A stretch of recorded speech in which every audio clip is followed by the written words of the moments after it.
The treasure state. I'd have to agree that the dynamic land within its borders deservedly gains this moniker. In a different day, she was well known for her mineral-rich veins hidden beneath the towering pines, but the relentless turn of the steady hands of time have turned that once bright shine from the mineral extraction industry into mostly dust and mostly rust. To me, hearing someone mutter Montana still brings up images of silver, gold, and many other precious gemstones, but like alchemy, these precious natural resources have been transfigured into something slightly different. Oh yes, oh yes, oh yes. That's a good fish. The wide brushstrokes of authors like Norman MacLean painted a place like Missoula, Montana into a magical picture, one in which the rivers flow with pure gold and the larger-than-life fish swam free and always rose to your perfect drift. Like many desperate flyover anglers, a trip this direction was nothing but a bucket list item. No more than a retirement pipe dream, a last chance before you die trip to experience the land of shining mountains. As if a wish was finally granted from years of boyhood daydreaming, a naturally inviting opportunity arose a bit sooner than expected, and I had a choice to make. Should I really spend my entire summer fishing the famous watersheds in and around Missoula, Montana? Well, let me ask you. What would you do if you had that chance? I can remember the words of the now late Toby Keith ringing through my ears. Go west, young man. Haven't you been told? Without further hesitation, I packed up my bags and I dove right in. Welcome to Montana. Oh my gosh, that is the brown trout. Oh my gosh, that is such a fine fish. All right, welcome to the Blackfoot, boys.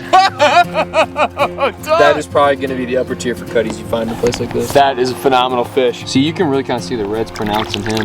That is a beautiful fish. Oh my gosh. Oh my god, that's, oh no! This weather is so crazy.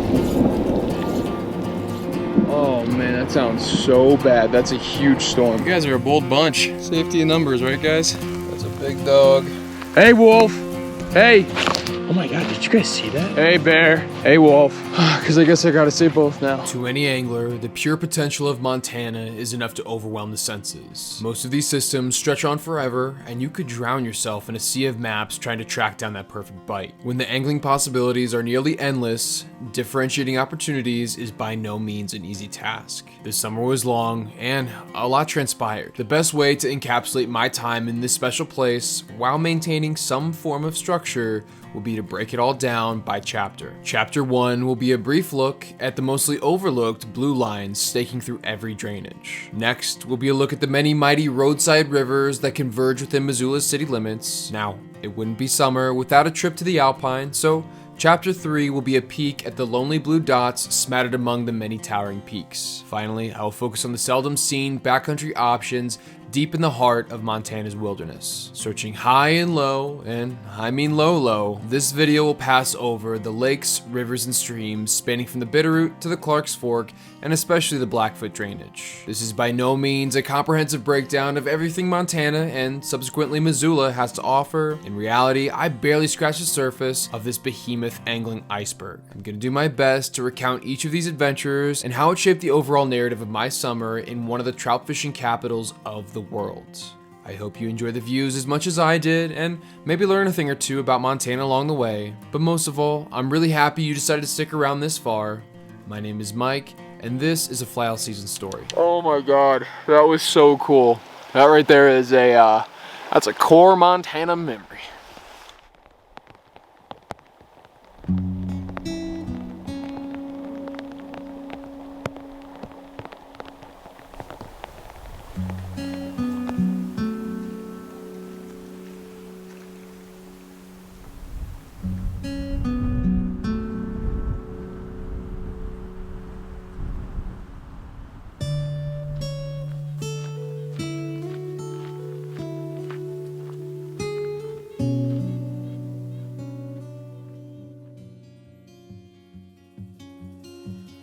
Just because you find yourself west of the muddy Mississippi, don't fool yourself. The blue lining opportunities out this direction are top tier. Beat the heat in the valleys and ditch the crowds coming in from the coasts. The Clark's Fork, Bitterroot, and Blackfoot drainages are packed with streams, creeks, tribs, brooks, coulees, or whatever else you want to call them. Let me tell you, they are full of eager fish, the size of which might actually surprise you. I wouldn't consider myself much of a gambling man, but I'd be willing to wager a considerable sum it would take a few generations of McLeans to thoroughly explore them all. Now, only being here for a summer and lacking a certain pedigree, I didn't even come close to seeing them all. But here are a few of my favorites that I was lucky enough to find along the way.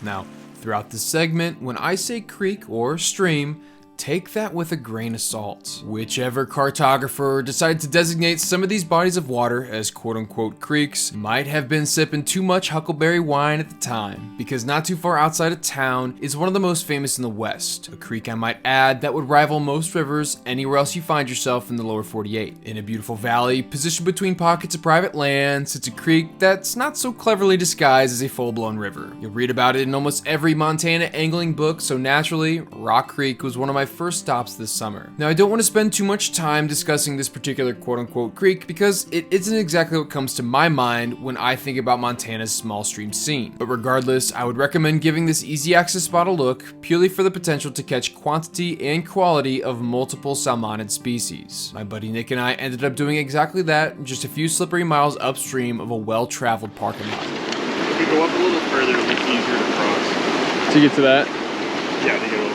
It only took a few good drifts to trick the first small cutthroat of the day. Now, he didn't really want to stick around all that long, and hey, I don't blame him, but Nick was happy to get into some of these Montana natives right off the bat. Next, we both managed to hook a brook. These vermiculated critters are a non-native char species brought over from the East Coast. Certainly a far cry from Vermont or New York or wherever they came from, but they sure seem to be enjoying their new western home and weren't missing any meals from the looks of it. I'm not kidding, folks. We'd barely moved an inch, and I hooked into the third species of the day. A lovely bunch of brown trout were thoroughly tricked by our mediocre offerings of floating flies or drowned nymphs, and with how aggressive these fish were, we both decided it'd be a good idea to toss on a streamer in the hopes of maybe finding their grandpappy.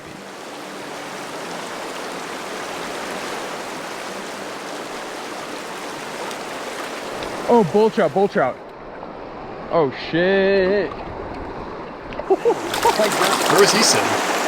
Just right where that brown was, right in that same pocket.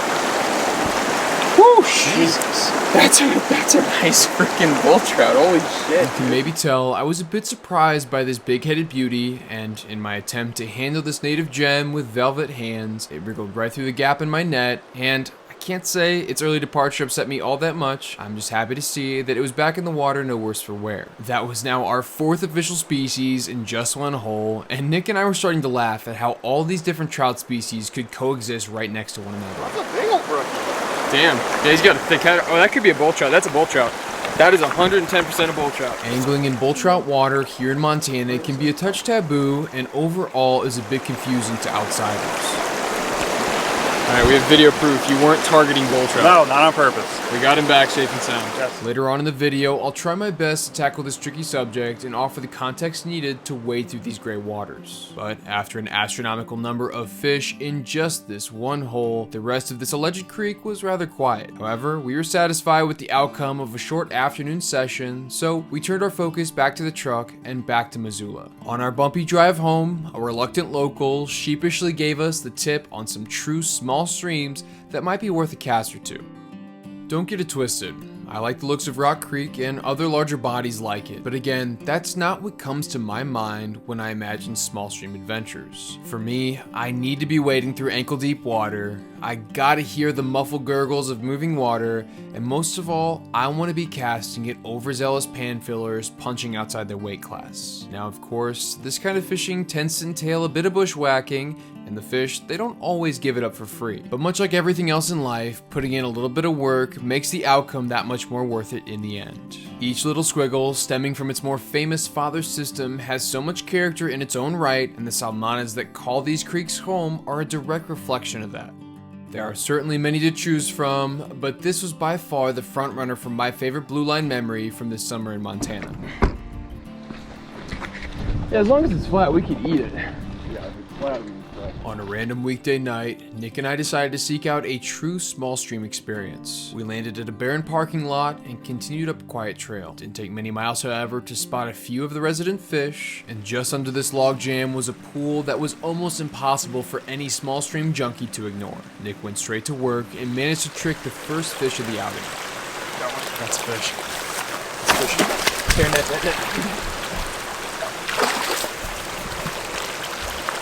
Yes! Cut! Yes! Pure cut! Is it? Pure cut! You're kidding me. Oh, he's gorgeous, dude. Look at him. That has to be a cut. What the? Those colors are insane. So cool. That's gotta feel good. Okay. I'm happy. That's all I wanted. A stream like this won't take up many pages in the more well-known angling books on the area. Hell, it might not even get referenced in those obscure fishing forums from the early 2000s. And really, it's no fault of the creek itself and its jewel-like residents decorating any viable riffle, run, or pool. The fact of the matter is, you can stand in the city center of Missoula and throw a rock in any direction and hit hundreds of streams just like it. I really mean it when I say it, folks. These sort of opportunities are nearly endless.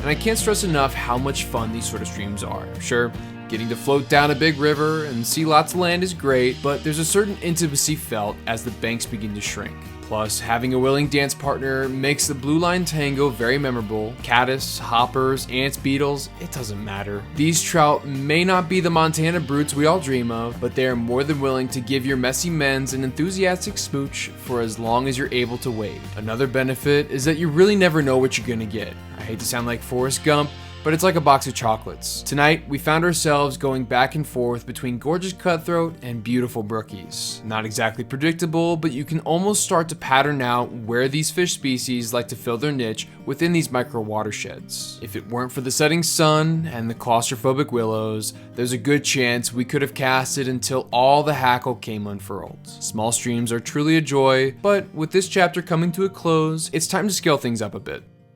Looking for some big water? Well, Big Sky Country certainly comes correct in that category. With hundreds of prime river miles positioned a stone's throw from Missoula, this is the main attraction that keeps the lights on at MSO all summer long. In the imagination of most fishy folks, there is a direct correlation between the size of water and slippery salmonids that call it home. Such is the case in most situations, but seeking out the migratory patterns of semi-resident species is simply easier said than done. And if I'm being honest, I may have brought a pair of wading boots to a boat fight. Watercraft culture on these bigger systems is quite popular and extremely effective for putting your flies in front of hungry fish. But to any of my other boatless brothers out there, don't be bothered. I kept it 10 toes down and managed to avoid backups at the boat ramp, and overall, I'd like to think I fared okay. However, don't let my bias bend your better judgment. Here are some of my favorite memories from these very famous rivers, so you can decide for yourself.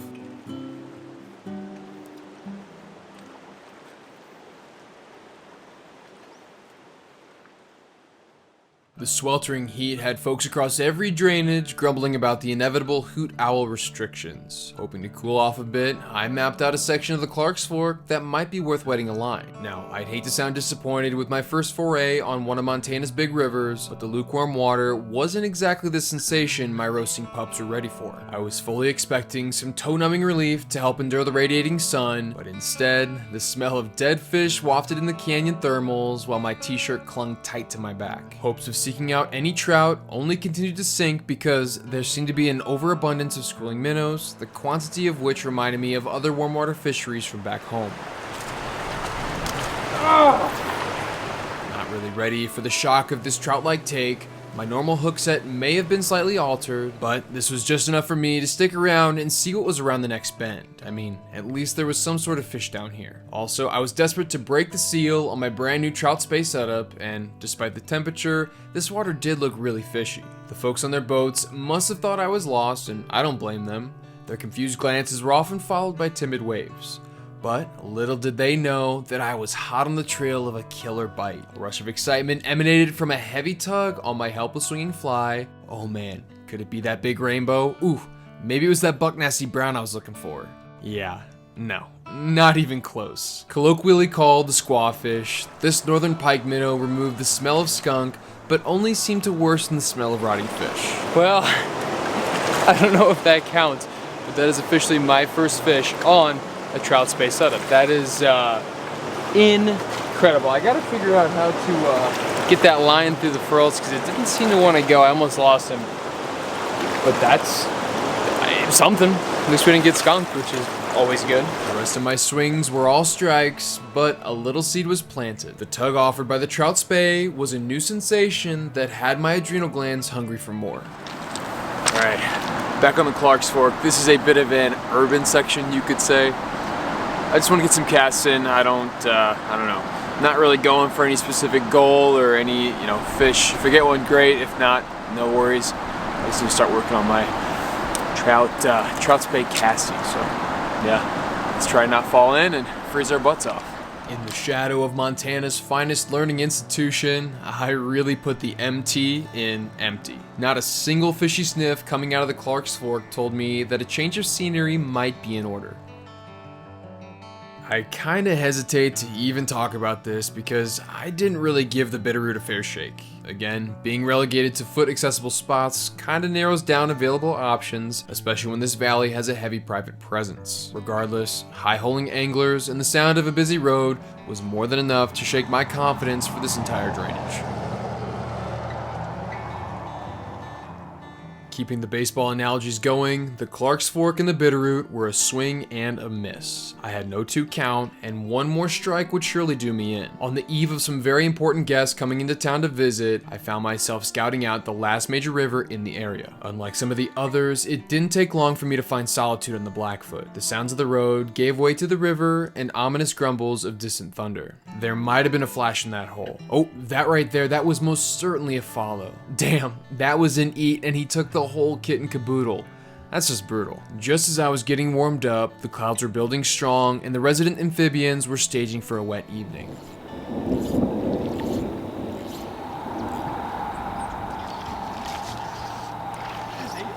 Oh no. Oh, frick. Prematurely pushed off by the impending storms, I can at least say that I liked what I saw. This would at least be an option to start.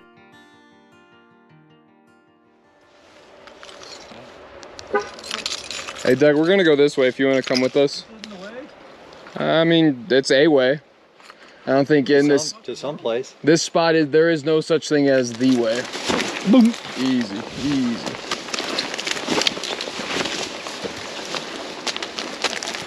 All right, welcome to the Blackfoot, boys. Beautiful. Somos aquí. I'm gonna take Douglas, and we're gonna go catch a fish out of that log jam pool right there. All right. Get him on some fish. If you just want to put on a solo hopper, I mean. Yeah, that sounds good. This wind is good for a hopper bite. Yeah. All right, Doug, don't even set up your rod. I got one ready. My dad and uncles flew up to Missoula for a quick visit and hadn't really found the fishing they were hoping for. So I clocked out a little early to maybe help them track down some willing participants. It didn't take long to get into the action, and despite the aggressive winds blowing up the valley, the fish were cooperating quite nicely. I didn't either. I don't know. The camera must have caught it. Oh, that's so funny. Keep it high. Keep it high. Ooh. 2 quick cutties helped to quell the subpar sentiments about the state, and we both agreed it'd be best to meet back up with the rest of the gang further downstream. You want to go down? Why don't you go down and help those guys? Yeah, no, we're gonna walk down to them. Like this spot's done. Yeah, so as we keep moving down, we're gonna have to make a very important decision. It's like, okay, do we keep going until we hit the public, hit the road, and then hit back, or do we take the river back, hike the river back up to where we jumped in? So it just depends. If fishing starts to get shitty, it's like 5 o'clock, 6 o'clock. It's like, well, let's just go home and eat ramen. We could be at the ramen spot by 7, eating noodles by 7:30. I devised a solid plan in my head, but little did I know that was going to be subject to change. I mean, at this point, everyone was finding some action, and this is kind of my poor excuse for missing the signs around me, but like I'd hoped, the dry fly bite was really ramping up the further the afternoon pushed towards the evening. Hell, they even scored their first double of the trip with 2 beautiful west slopes not so beautifully released. And not soon after, my dad hooked into a great fish that seemed to have a little bit more spunk than the rest, but unfortunately for him, this would soon be overshadowed by one of the biggest fish I'd seen so far in this entire Montana trip. Good fish?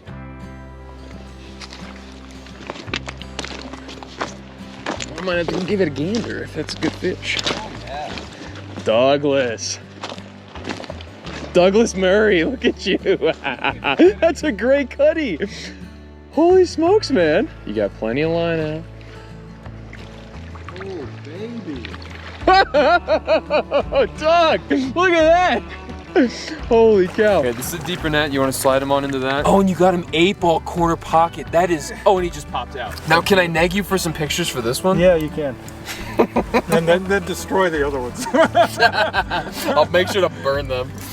Delete them. Good God, dude, that's a great fish, man. That is probably going to be the upper tier for cutties you find in a place like this. Like, that's as big as these guys get. All right, I'm ready to let him back whenever you are.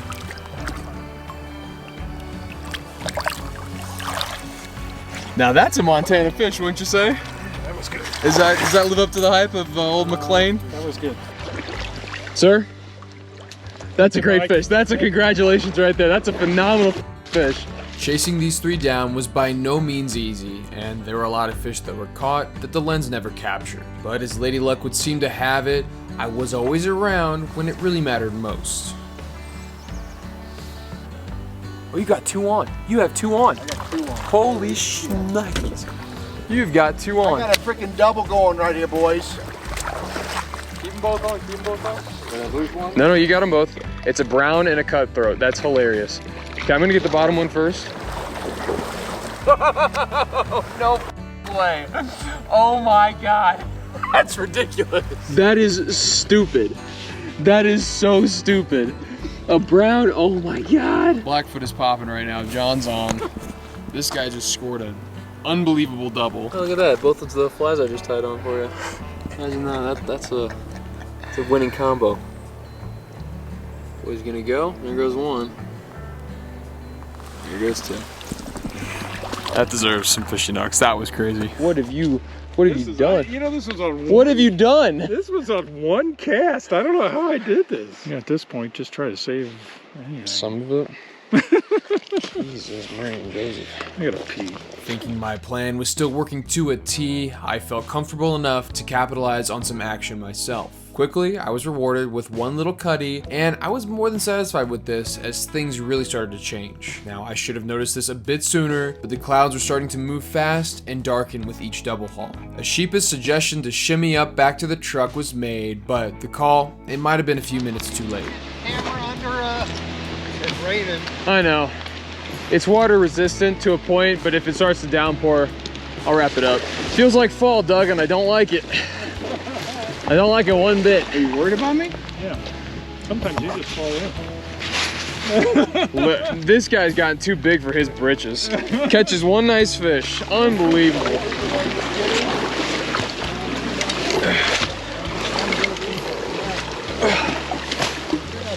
Because we followed a pretty distinct path. Yeah, I think it's right coming here. in. I think it's over here, boys. All right, estamos aquí, boys. The smell of wet dog and waders filled the cab as the cold rain fogged up the windshield. The salty cohort agreed that warm ramen and a few beers would be the perfect way to cap off this day. And on the brief drive back to Missoula, the consensus was made that there'd be no point in leaving fish to find fish.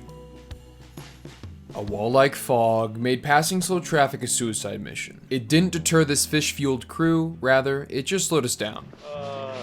It might be a great opportunity for a nymph, maybe a great opportunity to strip something in. Okay. It's a little cold, so no bugs are moving. Okay. It's a little no sunshine, so there's no bugs hatching. Alright. I mean, you could throw into the wind. I'm gonna try for a second. Okay, well, It's already on. I'm gonna come follow you up with this big fat streamer and catch the big brown. It's a temperature game, it's a sunshine game, it's all All a part of the cycle, as John said. Now, yesterday, I held more of a support role, but today I felt comfortable throwing a few flies myself. With the others in attendance, tossing small nymphs and dries at more open pools, I opted to take a more aggressive approach, tossing big streamers at structure.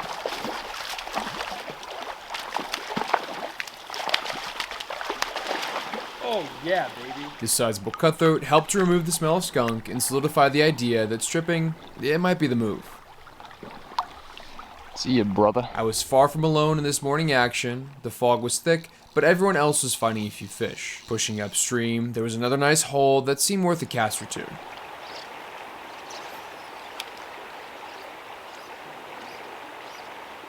Oh my god, oh my god, oh my god, oh my god. I got him. That's a cutthroat the size of Doug's. Nope. A really, really, really big streamer. Woo! Gosh darn it, he is so beautiful. See, you can really kind of see the reds pronouncing him. Wow. What a specimen.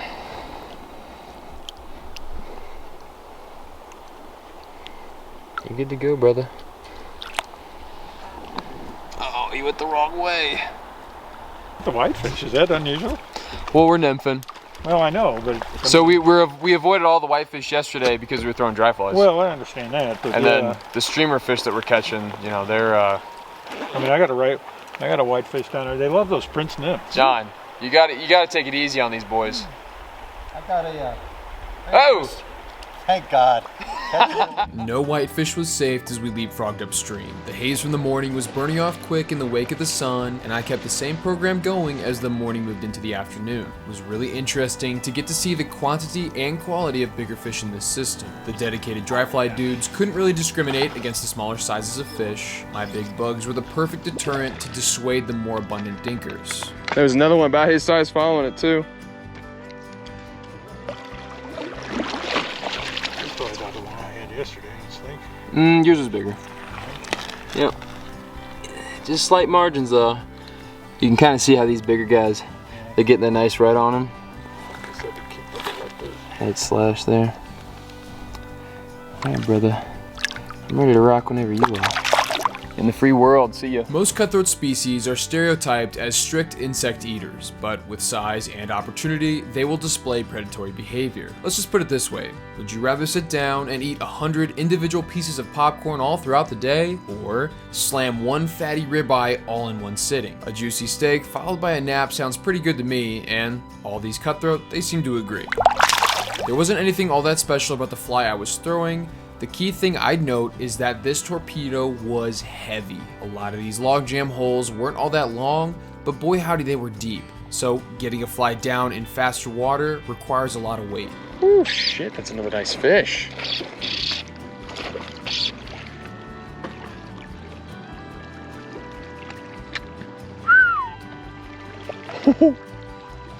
Oh, you're so red. This one's got the sun camo going so nice. That is a beautiful fish.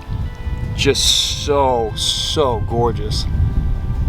That must be getting to fall colors here soon. That's wonderful. I'm gonna let this guy go, and man, this streamer bite is nuts. I know I haven't talked much today, but man, it is something to behold. These bigger cutthroat were a boatload of fun, but not exactly my desired target. I was throwing big meat to try and coax out one of the rumored buck nasty browns that are alleged to run these waters. Late summer should be right around the time they start moving upriver for the spawn, but prospecting like this was a dangerous game because intention with quote-unquote targeting can blur the lines in Montana angling regulations. Oh, yes.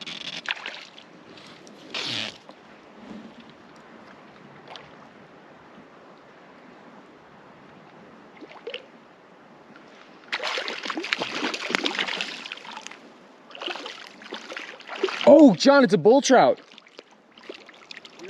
This is a bull trout. Do you want to come take a look at it? Oh yeah, look at that fat head on that baby. Mm-hmm. Yeah, check him out. Oh my God, that's beautiful. Yeah, they really, the laws around in Montana are really squirrely, so I'm gonna let him go pretty quick. Yeah, I understand. You want to take a picture of you with it, or? Even those I think are a little frowned upon. Oh, okay. So I'm just gonna make sure that the world knows I wasn't targeting this bull trout. I wasn't targeting it. We're gonna let him go rather quick. See ya, brother. Pretty neat though, dang. That was beautiful. Nice job. Yeah. Now, could you tell as soon as you had him on the line that he was a bull? Well, what I noticed is his fins. So Char had those white tips. Right. It's like brookies or right. Or you gray lane, not gray. So he's a char. Char, yeah. Okay. So they're next door neighbors to lake trout, brook trout. That was awesome. Thought it was a brown, but lo and behold, lo and behold. So this right here is a bull trout, and all these down here, yeah, they're also bull trout. Due to a demonized past, they didn't fare well in the wake of Euro-American contact. With their somewhat specific habitat needs and complex life histories, they were headed towards an alarming population decline all across the West. Subsequently, they were listed as threatened under the Endangered Species Act. Along with that, tight regulations within Montana waters have been placed on these hungry char. But believe it or not, folks, bull trout are just as likely to chase your giant articulated streamer, whether or not you were just trying to trick a big old brown. The current regulations allow for minimal targeting of these fish, but only on a select few bodies of water under specified periods of time. All other waters in Montana are closed to intentional fishing for bull trout. Despite their statewide decline, bulls still persist in many of the larger systems here, and I don't know about you, but to me, intention seems to be a very difficult thing to enforce. With the few Montana bulls I came into contact with this summer, I made sure not to mess around and get them back in the water ASAP. This is a huge angling gray zone because what's stopping an individual from hucking big meat in the defense of targeting non-native browns or rainbows? Well, I certainly don't know. I would really like to see some sort of shift in management of these fish here in the near future, maybe something more similar to their neighbor like Idaho, but I digress. Hopefully this offers a bit of context and helps you wade through these muddy waters. Read your local regulations, be cognizant of the time of year you are fishing certain bodies of water, and when in doubt, give your local game warden or biologist a ring and they can help clear things up for you. These are special fish and should be treated accordingly. Sorry for that brief aside there.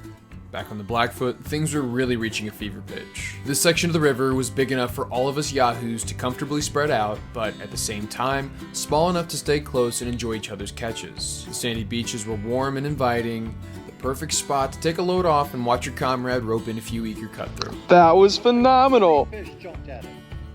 Oh my gosh, that's awesome. Whoa, there we go. I'll give a golf clap to that one. That was impressive. I was just about to tell you, I was like, damn, you know, bad line regardless of that, you know, your casting ain't affected by it at all. It's looking good. Woohoo! Good stuff. It was smiles all around as the double hull sang crisp and clean through the afternoon sunshine. As we rounded the corner to our exit point, we had really made a full day out of this section. The fog from the morning made it unclear, but now we could all see that this had been a stellar day. You missed your opportunity. What's that? You should have had your camera on for having us cross, because there's a good chance you get some good blooper highlights. Oh, you're on. We're live. All right. Hey, this is the best my ankles felt all day. I got all the weight off it now. I'm floating. Icing it down. With a bit of big sky bravado, I confidently remembered saying to myself that nothing could bring this day down. But as I approached my last hole, I certainly spoke too soon. Oh my gosh.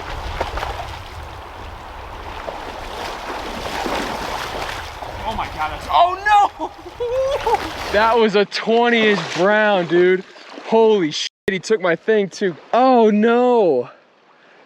Oh, he took everything I own. That was a 20 plus. That was gonna be the biggest fish of Montana. That was a fucking huge fish. I might as well carry it with me. This is just a normal day on the water.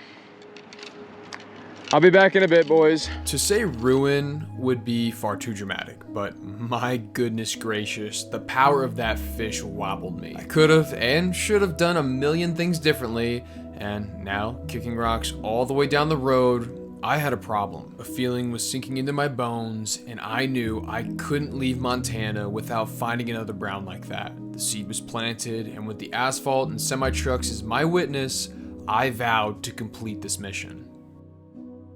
Okay, rods, check. River still looks good, check. Big fatty frogs, okay, things haven't changed that much. Well, whatever fish is living in here has certainly got my number. It's haunting me at the moment. So I've returned for the third trip in a row now to see if he'll bite, but I don't have much hope for this afternoon. It's probably gonna ramp up towards the evening, but yeah, we're gonna stop here real quick and keep moving upstream. With bated breath, I made decisive strips with my dive bombing streamer. Every pull moved slow and smoothly through my hands without any foreign resistance. I'd been back a few times since, and yet again, it looks like no one was home. Upstream, I broke out my 5-weight with a slightly smaller streamer to hit some of the shallower runs. This proved to be the more effective approach throughout the night, and this awesome cutthroat was the first domino to fall. Unlike some of my prior trips, I had finally managed to part ways with that pesky skunk. Moving up into some now unfamiliar water, I was getting closer to my white whale. The dogging fight was familiar enough, but lacking slightly in the size department. I had time to scout one last hole before turning around, and I'm sure glad I did. My heart dropped just a touch when I felt the initial hit, but I soon realized that this again, it wasn't the big brown I was after. The size of this cutthroat reminded me of the foggy day with my dad and uncles, and no doubt a great fish, but my disappointment in scooping and scoring the wrong salmonid was by no means warranted. I don't want to sound ungrateful, folks, but I was still hungry. Shadows were growing long, and I couldn't just loiter. I turned around and tried to recycle the water on my walk back downstream, and rummaging through another aggressive cutthroat, I was nearing my takeout point once again. One more brown gave me false confidence that the sun setting would maybe wake up some of the bigger fish. Again, I was certainly on the right track, but I ended up paying the price for pushing my luck.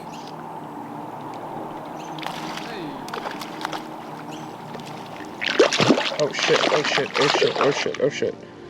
That's bad. Okay. Hi. Okay, now I've got problems. Come on, poke through.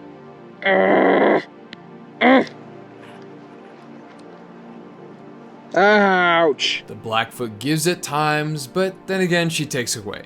Let this be a lesson, folks. Really make sure you pinch down all your barbs.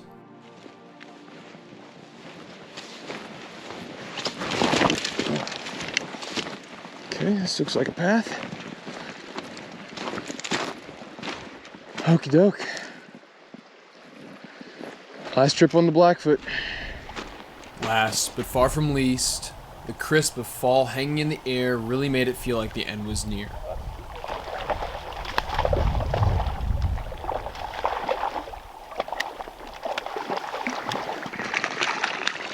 Holy smokes, you are a giant. Nice fish, man. Holy smokeroonies. You are starting my day off mighty fine, Mr. Man. Oh shit. Man, is he colored up. Those are some serious fall colors right there, brother. You're getting ready for it. It's coming soon. That's a phenomenal fish. Great way to start the morning. And he's gonna kick back. Easy peasy. Too easy. See you, brother. Thank you. The overcast sky was threatening with spots of rain, but there was a chance my morning bite might get a small extension with these conditions. The small brown didn't exactly satisfy those thoughts, and I can specifically remember thinking to myself, son, where's your grandpappy? Or, in reality, where's your grandma? Here we go, Mr. Man. Decided to eat. Decided to munch. See ya.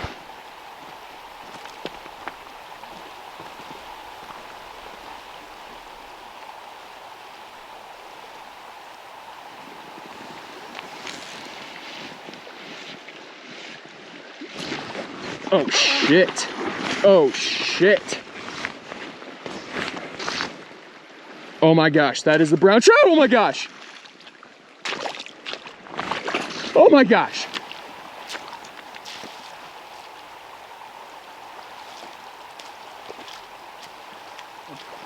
Come on, mama. Come on, mama.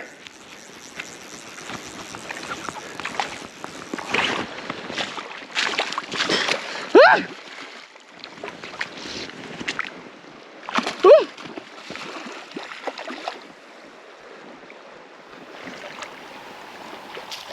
Ah! Let's fucking go! Woo! Oh my gosh! Holy smokes! This right here is the freaking fish. This is the fish we've been after, man. Holy butterball. Good God. I really hope she doesn't flop. I'm worried she's gonna flop.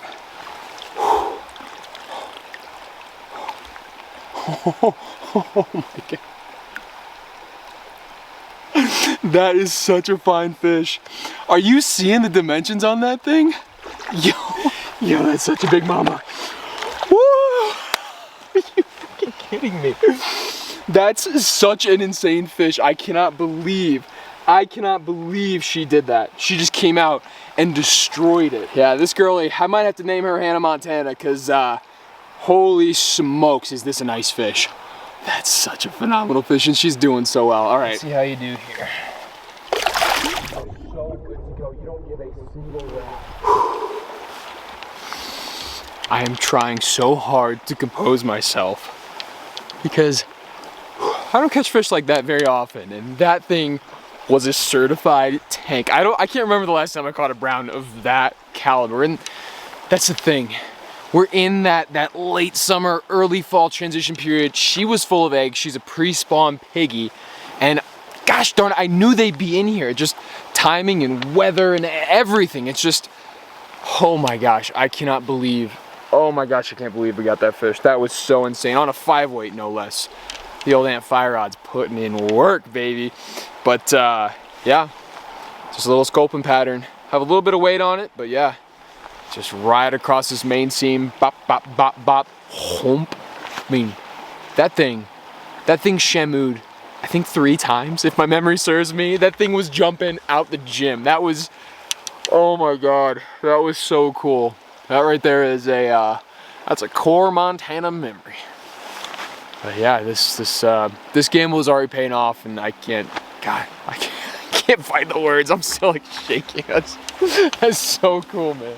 Where do you even go after a fish like that? Obsession, that might be a stretch, but ever since that big one got away a few weeks ago, visions of butter slabs have been living rent-free in my head. Call it a mix of good timing or simply dumb luck, I really don't care. Personally, I'd like to think burning a bit of boot leather had something to do with this massive success. What's that old saying? I think it goes something like luck being where hard work meets opportunity. I don't know. Maybe it was all in the hands of the fish gods, and as payment for all my silly efforts, they had just blessed me with the perfect last day. Regardless, a slight breeze carrying some crisp air had meandered through the valley and accelerated the pending precipitation. I was more than prepared for this inevitability, and if anything, it only aided in the continued stream of success.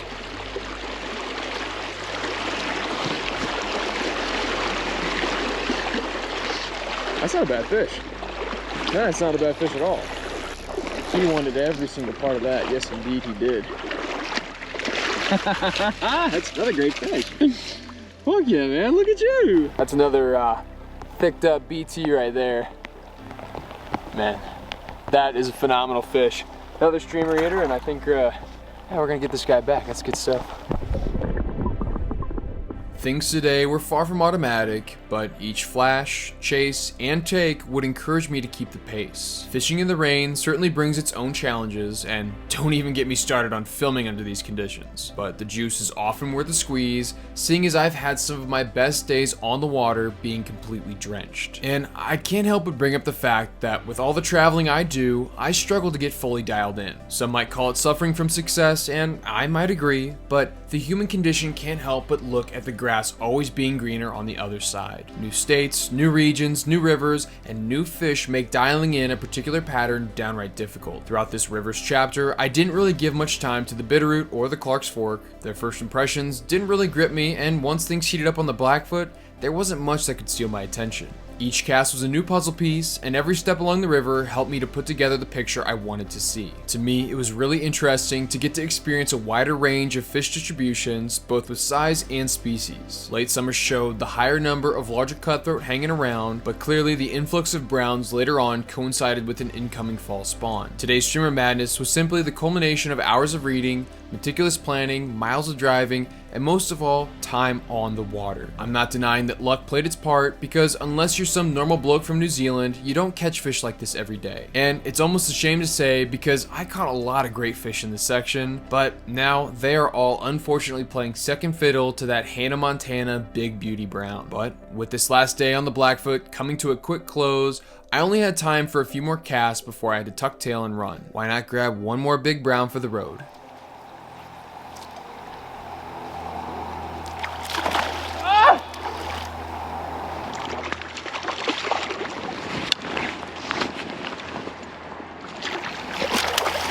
Yes! Oh, yes! That's another nice fish. Woo-hoo!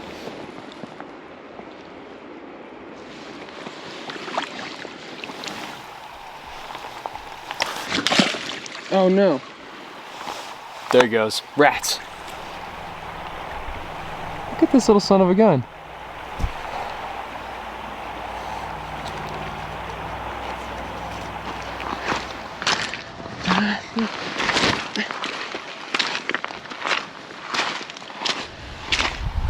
If you can see that, that's pulling in so fast and it's moving. Even just at this hole, I can see it coming so dang fast. So I'm gonna call this a win. Get the heck out of Dodge while I still have, still have my head. So let's get the heck out of here.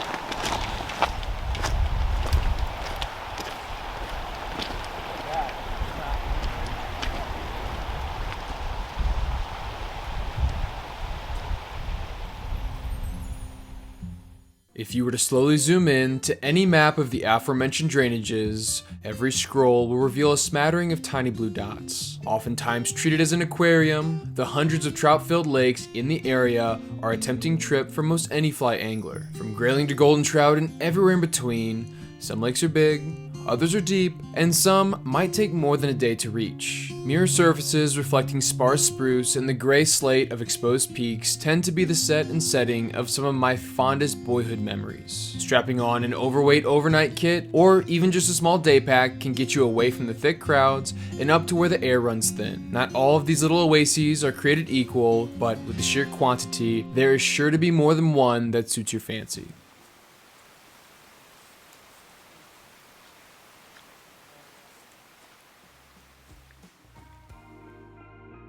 Nick had been up here for a while now, and we both thought some still water would be a much needed change of pace. Boy howdy, were we in for a rude awakening. But for the time being, we are still sound asleep, enjoying a vibrant mountain dream. Everyone has their own reasons for trips to the Alpine during these brief summer months. Of course, for Nick and I, our main motivations were fish related. But barring that, there were still plenty of other things that pulled us towards this particular range. Number one on the list would have to be the wildflowers. Western columbine, mountain spirea, sticky geranium, garden valerian, and of course, the crown jewel of it all, the Indian paintbrush.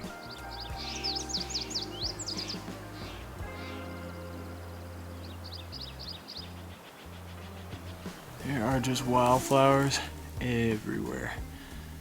I guess this is what they call peak season. Steep incline might deter some, but I find that a spoonful of sugar really helps that medicine go down. When you hit the high points of the ridge, the views are like honey to your eyes. The trees had thinned out and we were now riding the spine of a state-straddling trail. We were certainly in the market for some stellar views, but in reality we had no idea how amazing it would be. The mountains around made us both feel miniature as we rode the roller coaster ridge. The contrast of overlapping wrinkles went on for miles, and little blue dimples grew bigger the further we climbed. That is a little alpine bowl, but that is not our huckleberry.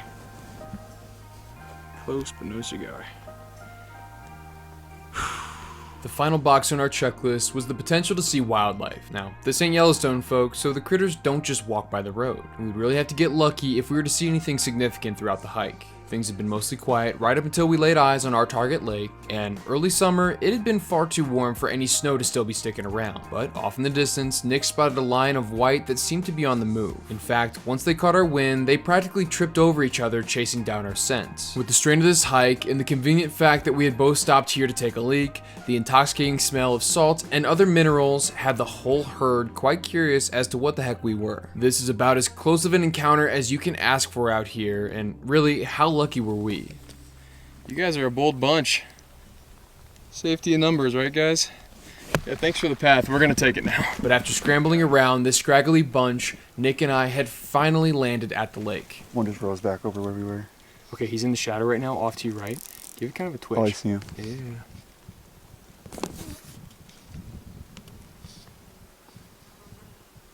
Did he refuse it? No.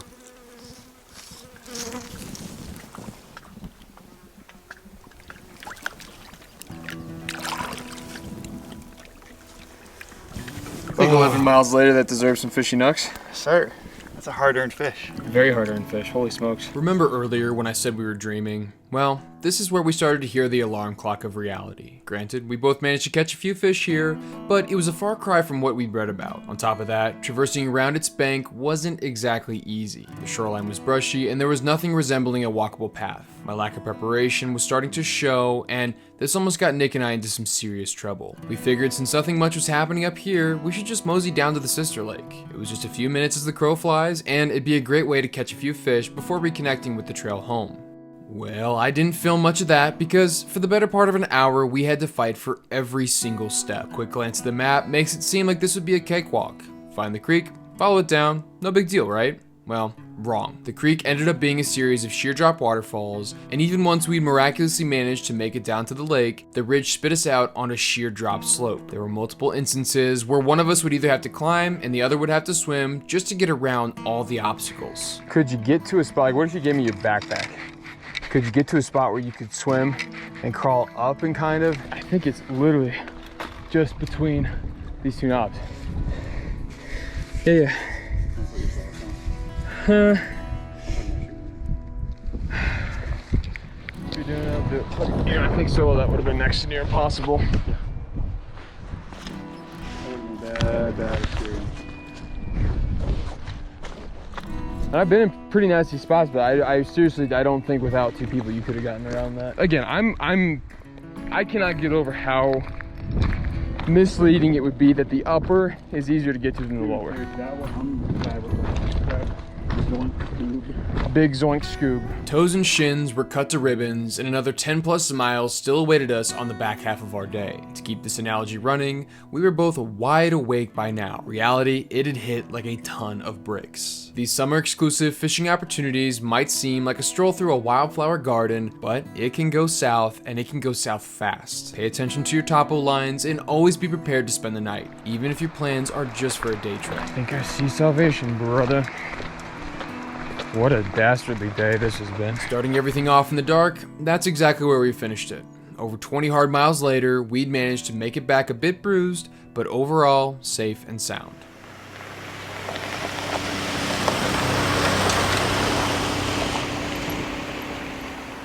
Way off in the distance, the Bitterroot Valley was still mostly asleep as I ascended the switchback and gravel roads. Hey man, get out of the road. Mr. Snowshoe, you gotta get out of the road. A few weeks had passed, and I was prepped and ready to do things differently this time around. Before I ever left this outing, I had a critical eye on all my topo lines and confirmed that the off-trail destination I was headed towards was in fact possible. I also opted for a bit more robust footwear. I like hiking in sandals purely because of how light they are, but I still had some cuts healing that needed proper protection. Still on the lighter side, these barefoot hiking boots made my trek up to the first lake an absolute breeze.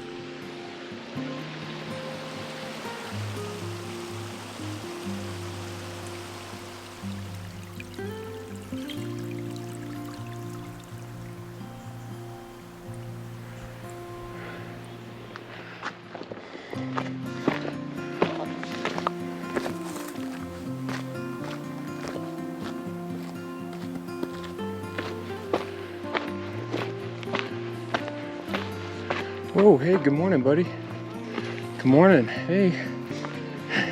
Now, I'd half expected to see some campers out here, but that friendly golden gave me quite the scare. Luckily, this was only the first of 3 lakes for the day, and trying to respect those still snoozing in their tents, I tiptoed quietly along the bank until I was forced to tackle the boulder field. Now, I'm no stranger to doing a bit of hardcore parkour this early in the morning, but it always makes for some very slow going.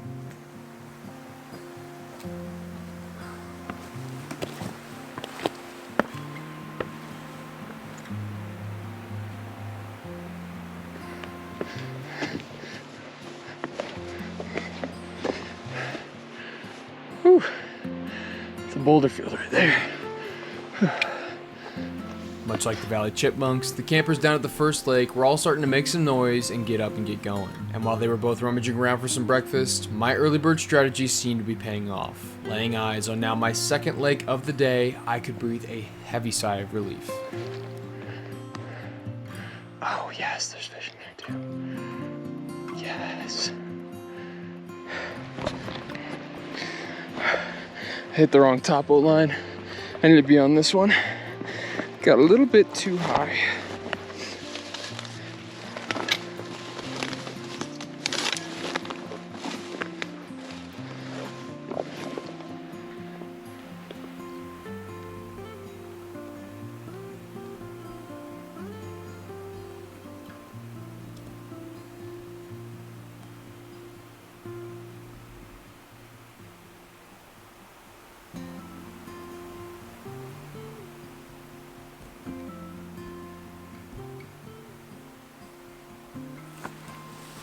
Well, I had my doubts that this place would even have fish, but it does.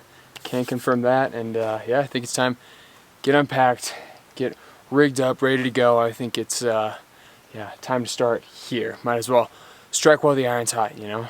So they're just rising everywhere, everywhere, everywhere.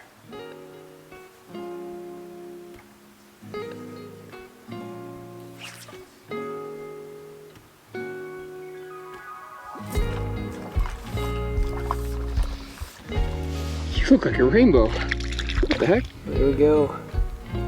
It's actually not a bad fish.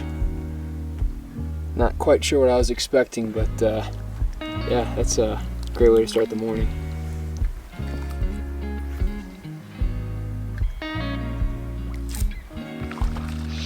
Came back for a double tap on that one, buddy, didn't you?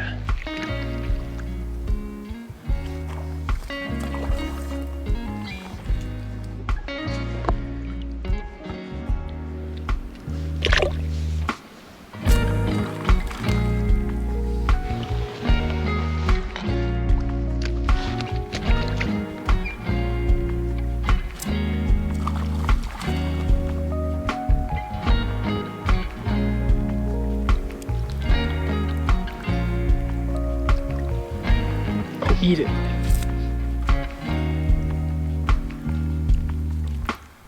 This is exactly what you want.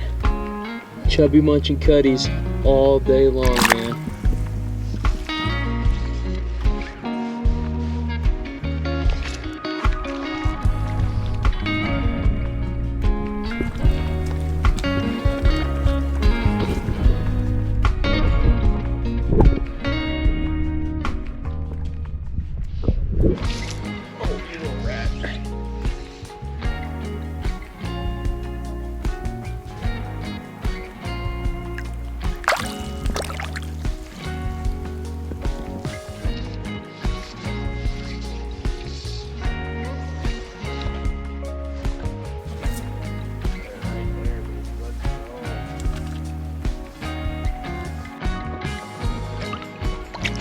Oh no. There he goes. Little jerk. Whew. I think it's lunchtime.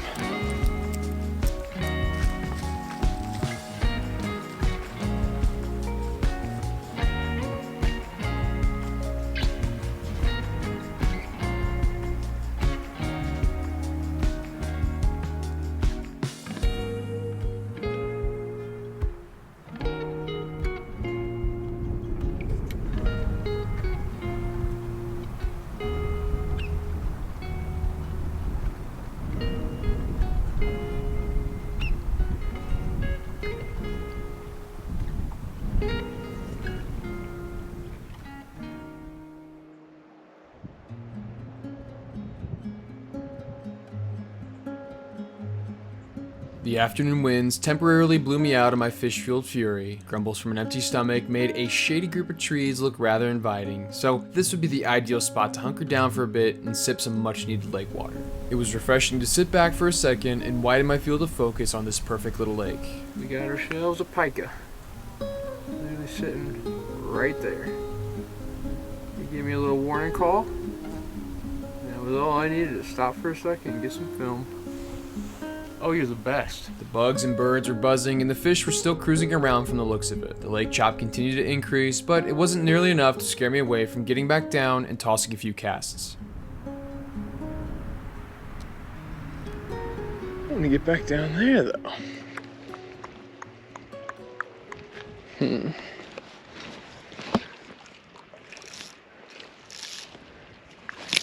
Oh yeah. So the afternoon off hot. Now you look like a lot of rainbow. You've got a lot of rainbow in you, I think, sir. If I had to guess. You're so well behaved, thank you.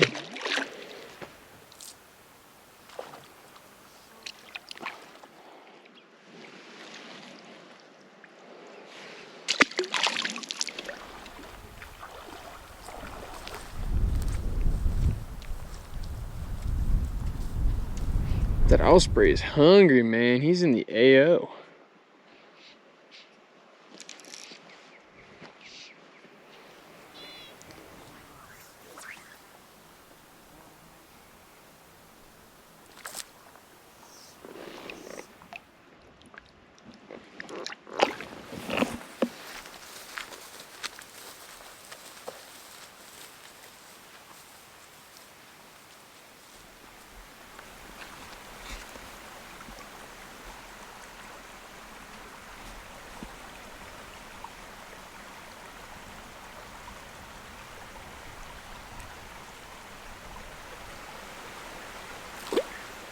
Oh, gosh darn it.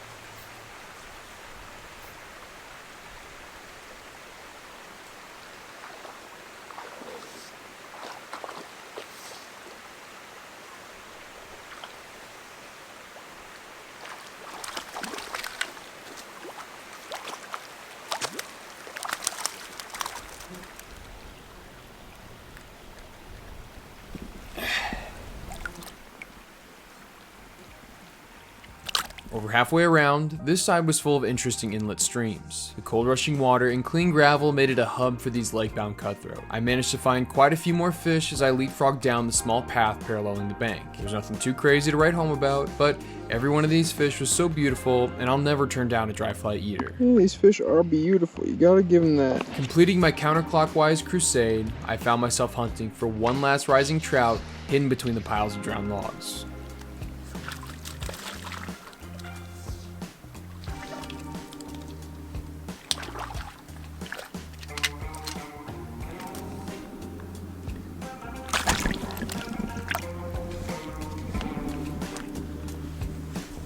Well, I think we can call our lake mission complete success. This was everything I could hope for and more in a lake situation. I mean, fish rising. I changed flies twice. I caught who knows how many on a chubby, and I was being lazy too. I probably could have caught plenty more. No monsters, but a couple 12-inch fish and really beautiful fish. I think these were hybridized with rainbows, Yellowstone, and West Slope, if I had to guess. And I think there's wild reproduction in here. There's some really little guys. I mean, like little guys, and all the feeder streams and outlet streams. I mean, they're all bunched up in there. So who knows? But yeah, it's time to change, get things more compressed. I'm gonna lose some layers here, and we're just gonna run off this mountain before the wind smacks us in the back of the head. So yeah, let's get this going. Regretfully, I wish I could have spent more time high above the alpine, but sometimes schedules, they just don't work out that way. However, the few times I did get to partake were more than memorable, I'd say. Systems of interweaving trails can lead you as far back as your hiking boots are willing to carry you. But once you pass over the trailhead, risk and reward take on a new form and must be measured very carefully. Each step brings you further into the unknown and further away from the safety of society. I truly love the backcountry, and unfortunately, I didn't utilize the plethora of opportunities just outside of Missoula. However, I did have one trip that I will most likely never ever forget.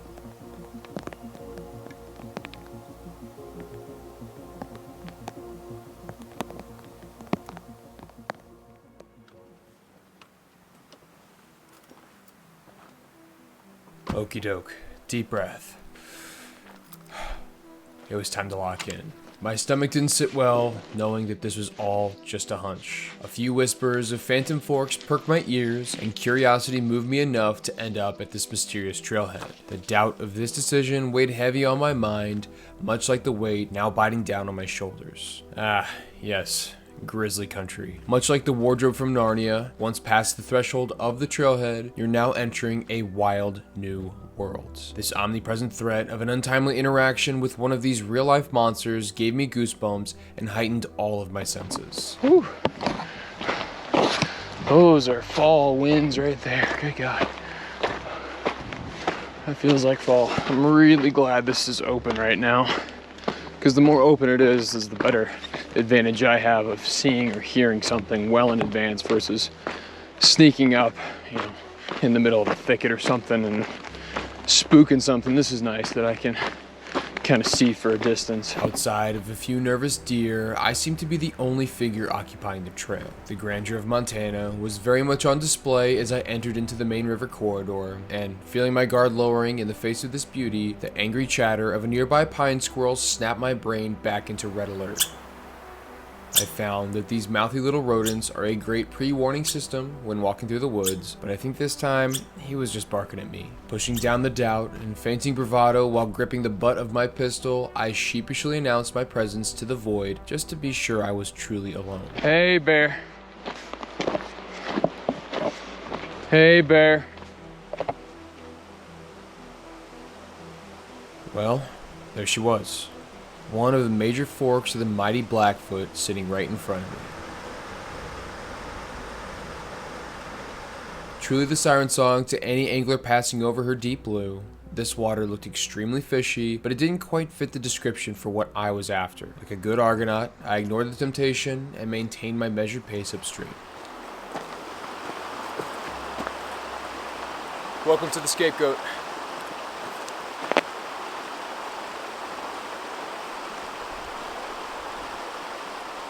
Oh man, I didn't want to get wet just yet. Ah, frick. Yeah, I gotta go across that.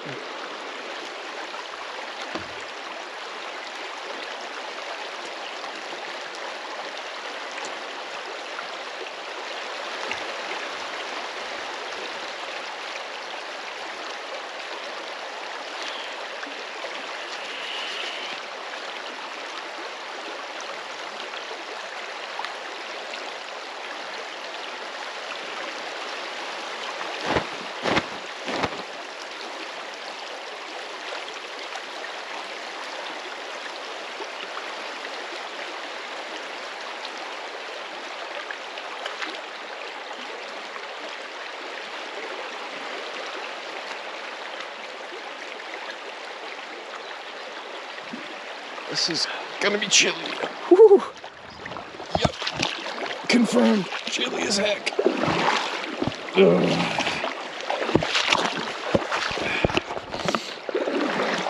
Oh man, that's cold. Okay. River crossing complete.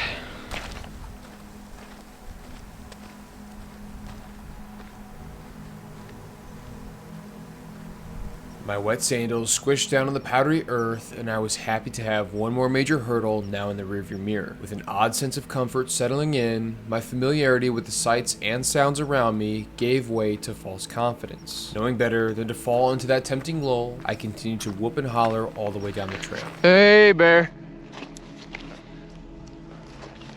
Hey, bear.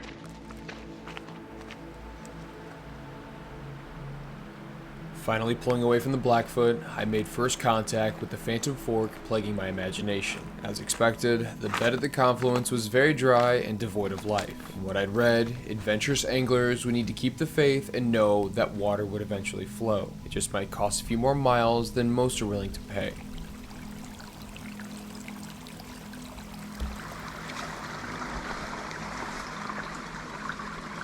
Holy smokes, that's a little fish. Ah, that's a trout. That's so funny. Yep, that's a little trout all the way up here. Someone's living in here. Okay, I mean, finding actual proof of life is pretty good, right? Now feeling hot on the trail, not but a few bends later, this phantom fork finally revealed itself.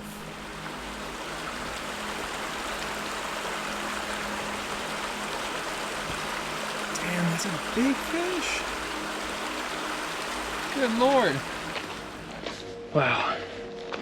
That's still so dry down there. I guess those fish at the other pool were just trapped. That's crazy. Waiting on some rain, I guess.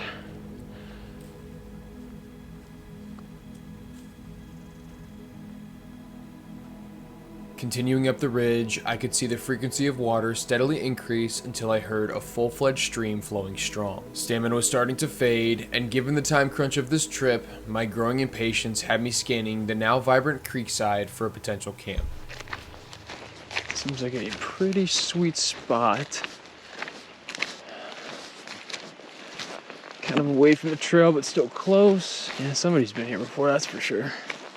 Yeah, this is a pretty established campsite, huh? Oh, that's neat. Oh, good luck talisman. Oh, hell yeah. Yeah, this is definitely a campsite. Huh. Pretty nice little glade here.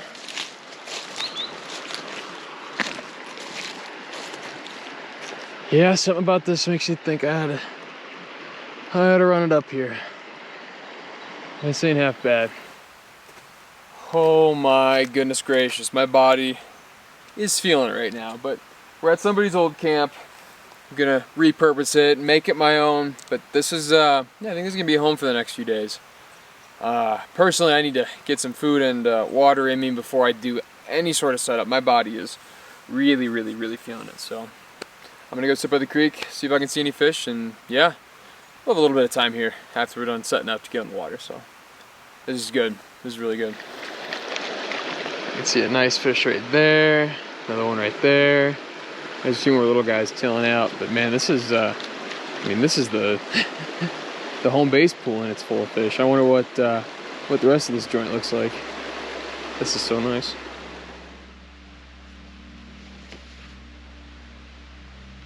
The 2-ton buffalo that had been sitting heavy on my chest finally floated away like one of the valley moths. Praise be to the fish gods, there was actually trout here, and from first glance, plenty of them. Knowing this wasn't a complete bust, shot a second wind into my drooping sails.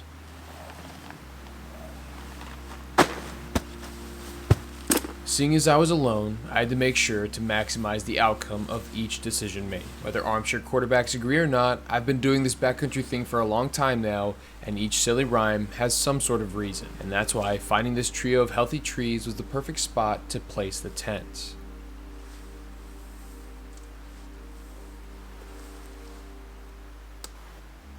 Shallow soil full of rocks meant that my tent stakes were next to near useless, so opting for a stone lining to hold down the rainfly would have to suffice. The basics were starting to come together, and after hanging up the bear bag, I was still feeling uneasy about my shelter.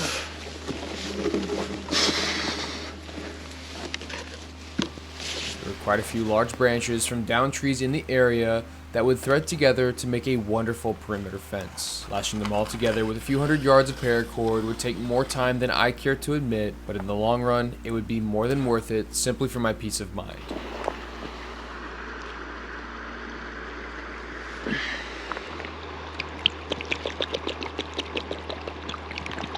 All right. The last camp things are getting taken care of. Okie dokie. Camp setup took a little bit longer than expected. My bear fortress. It took a minute, but it is complete now. Got to rig up the reels, and yeah, we're gonna be hitting the water. I'm very excited. Just, I mean, literally the home base pool is just teeming with fish. So this is, I mean, at least we know there's some sitting here. But something to note is, just saw a big mule train pass. And it looks like this, and probably this entire valley, but this camp in particular was at one point an elk camp. Can't say I'm too displeased with seeing some people out here, especially a big mule train like that. Hopefully just the activity gets any critters out of this area, you know. So yeah, let's get these rigged up. Yeah, I mean, we're just after 1 o'clock. We got a whole day to fish. So this is gonna be good. Okay, I think we're as good as we're gonna get here.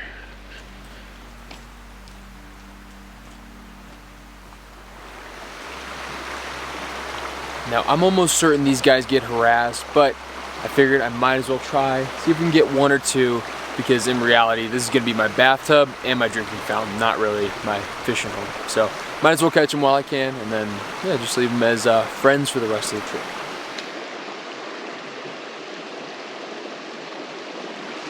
Oh!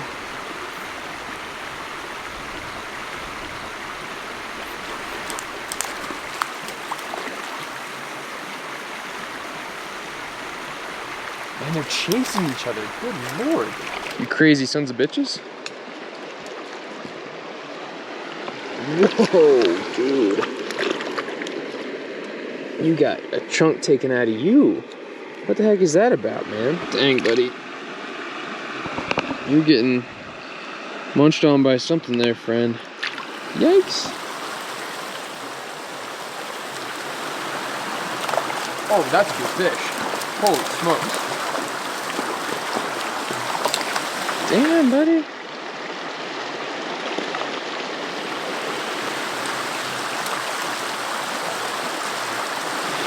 Nice fish. Yeah, there we go. Yep, buddy got every bit of that Turk's tarantula. You are fired the heck up, man.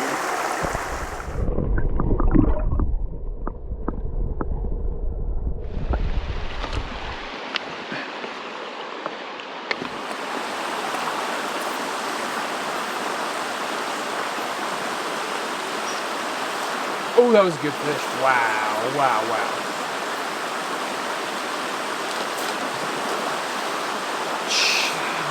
Gently, dude. Come on, man.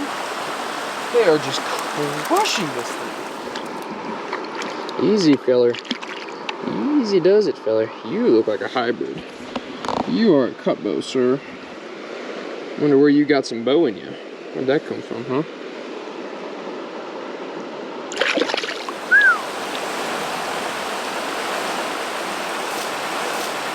Oh, you barely got. You barely got.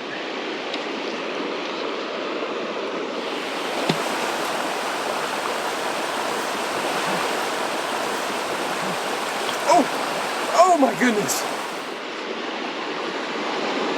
No. Ah, little guys. There's some big boys in there, though.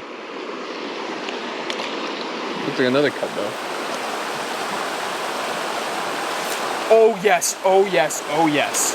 That's a good fish. That is a very good fish. That's a rainbow. What the I heck? found the culprit, I found the daddy. Damn, boy. Damn, you are stocked up, man. Good lord. That's a fish and a half right there. Golly. I mean, that Turk's tarantula is munched down. That's a phenomenal fish. See ya. Dang. Now, there was a lot of rainbow in that cut bow, but he still had a little nick on his chinny chin chin, making him a cut bow.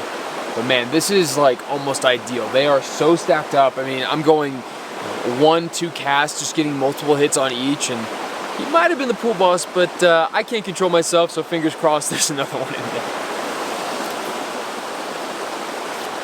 There's another one in there. There we go. There was another one in there. And that barb just pops right out. Adios.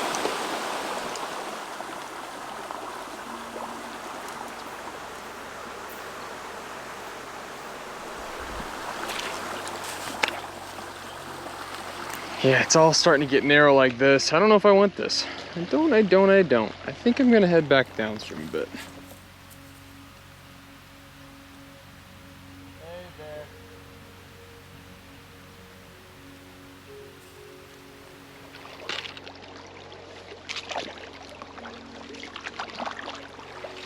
The size of the water noticeably began to shrink with each step.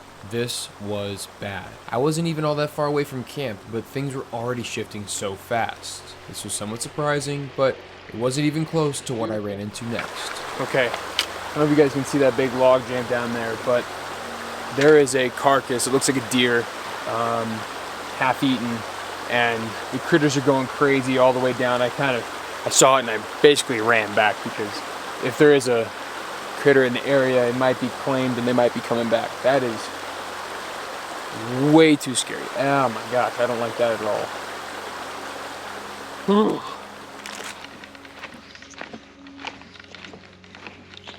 Surfacing out of the riparian corridor and back to the trail, this distressed doe was a potential clue to what was lurking in the area.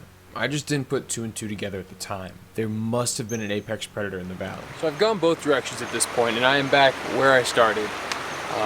Upstream looks skinny, and downstream there was a dead deer, and it got skinny again. And I don't know. I'm a little bit confused. However, I'm not going to push it. I'm just going to fish, the productive runs, go over them again, be a little bit more precise. It might be an early night, it's just after 3. It's been a long day, and getting 1 fish was the bonus.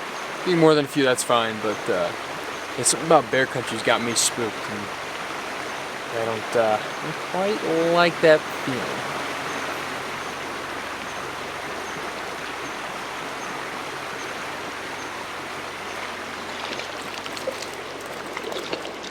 And the jig's up.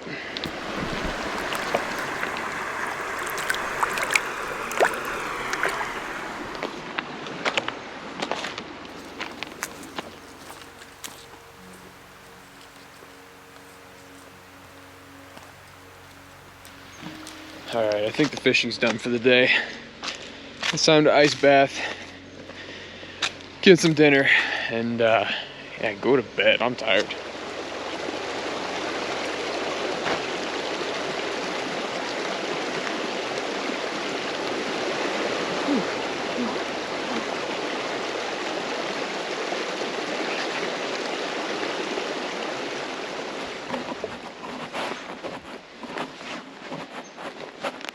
Chicken Alfredo or beef pasta with marinara. Woo-hoo. These both look like absolute dang units. Holy smokes. Hey, this one's so dense. I think I'll save this one for tomorrow.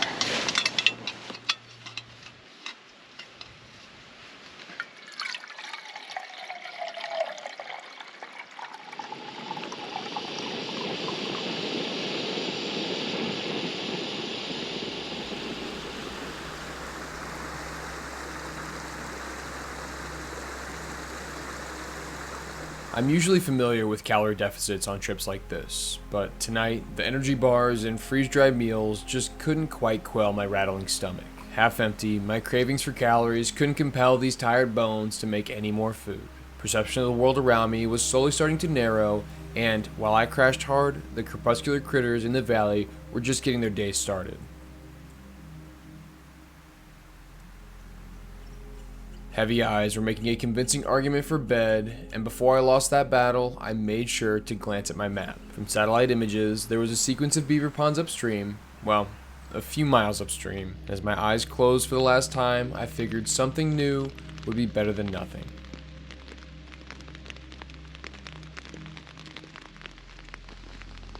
There's something strange about sleeping alone in the backcountry. The need for sleep somehow surpasses the fear of what lurks in the dead of the night. And if you're lucky, you wake up undisturbed right where you'd closed your eyes. And so, there I was. Those thoughts lingered like the morning dew, but not for long.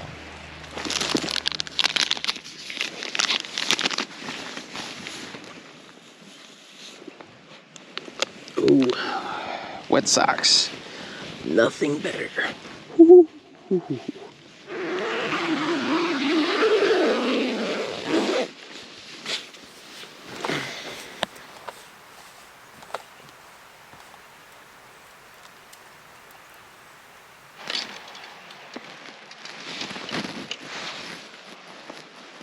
Hey, Wolf. Hey. Oh my God, did you guys see that? Oh my God.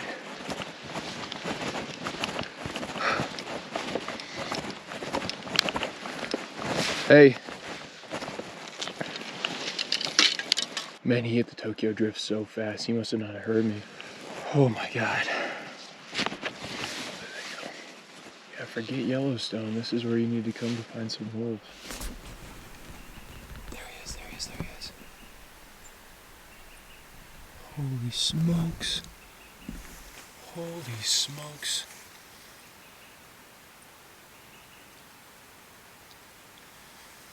It's really hard to see him through there. But that little gray speck is a big gray wolf. Holy smokes, there he goes. Holy cow, he ran up on my camp. That is insane. Oh, there's a black one up there too on the ridge.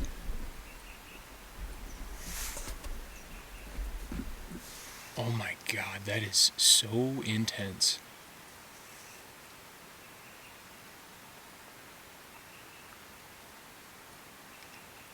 God, he just ran up on me, dude.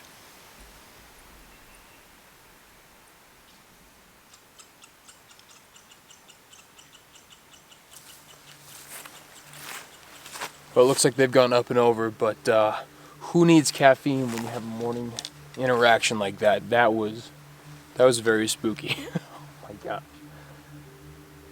Oh, it is so wild back here, I swear. It's undeniable that human and wolf interactions tend to be extremely rare, and even when they do happen, the chances of them being violent are even lower. I would like to think that data drives most of my decisions, but after that weird run-in with those two, my bear-weary disposition was heightened to new levels, which I didn't even think was possible. Hey, bear. Hey, wolf. Because I guess I gotta say both now. In true mountain fashion, if it ain't one thing, it's another. A thick haze slowly crept over the far side ridge, and boy howdy, that looks like some heavy rain. My day had just started, and it was already looking to be a wet one. Oh, now it's coming in. Now she's coming in. Son of a gun, man. And I am caught with my pants down in the open. I need to find somewhere to hunker down.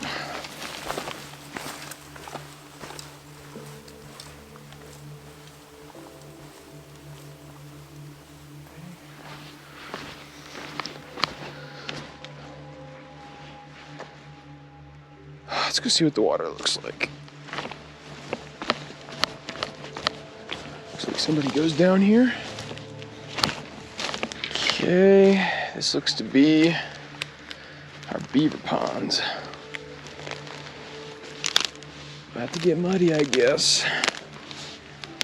It's always fun. I just want to see a fish. Just show me a fish, would ya? Just a fish.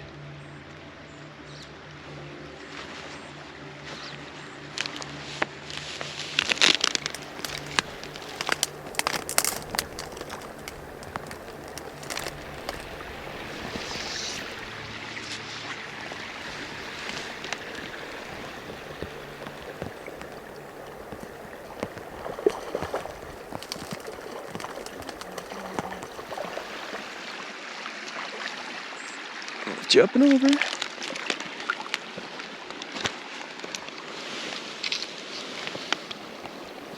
Yes. Yes. Oh my god, we didn't get stung.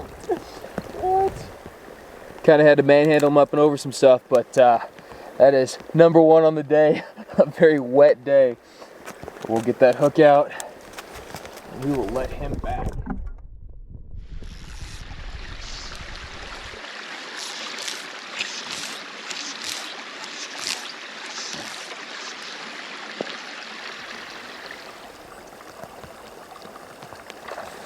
Oh, wow. I think it's an even nicer fish.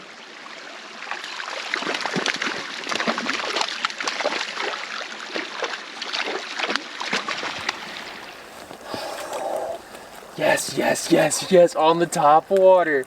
I'm stripping it like a streamer and they're crushing it. What? That's insane. That right there is a beaver pond West Slope cutty coming up and macking the Turks. That's so cool.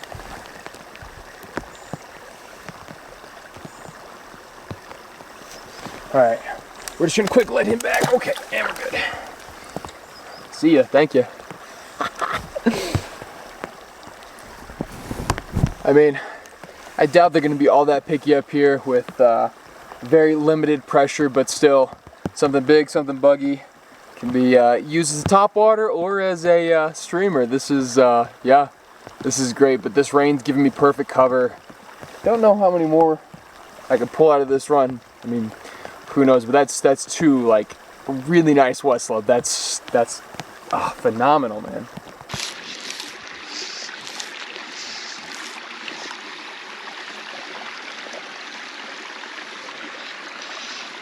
Okay, I'm just gonna strip it. I'm just gonna strip it. Just gonna strip it, see what happens. Okay, nothing, nothing, nothing, nothing. All right, okay.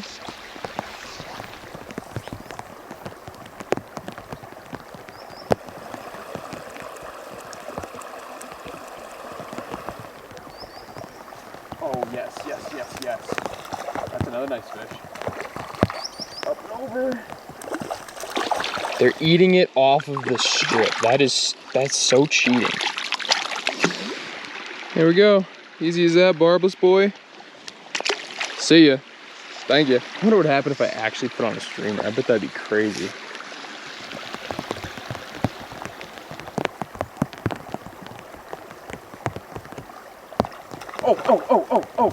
Oh my gosh.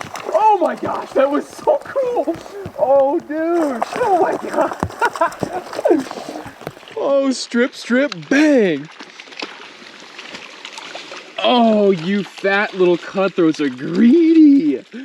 You guys are so greedy. I don't know if that picked up, but it was a strip. He came out of the water, strip, boom, and he got it. That was, oh my gosh. This is nuts. This is so crazy. Ah, golly junk. He does it. All right. You're good to go, buddy. See ya. All right. Beaver Dam was a success.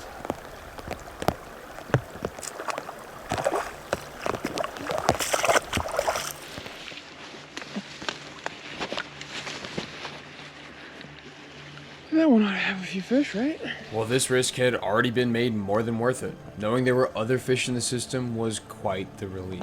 With how aggressive these cutthroat were, I treated the other runs much the same, but really didn't get so much as a sniff. I am choosing the wrong spot to come in. I'd be better up there.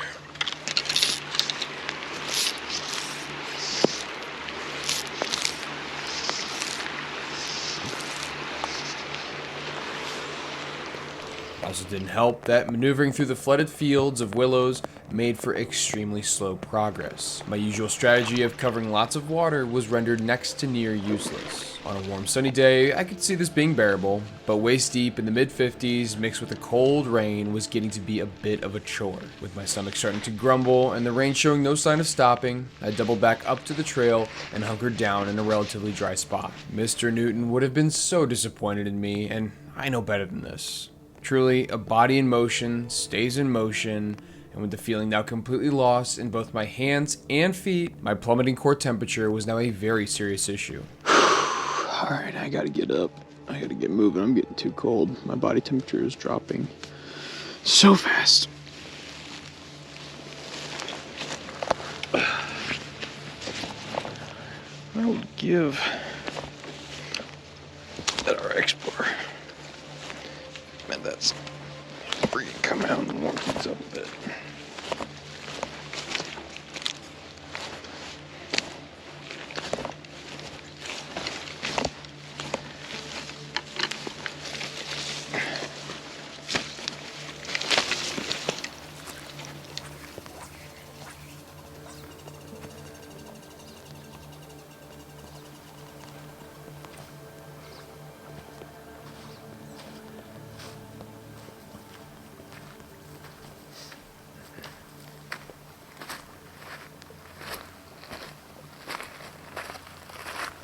You know, this has been a really difficult system to figure out. I have no idea how these fish are distributed throughout, because on our first hole of the day, literally beginner's luck, I mean, pulled out a bunch of really awesome fish. Went downstream a little bit, nothing. I mean, I hit similar pools, but nothing.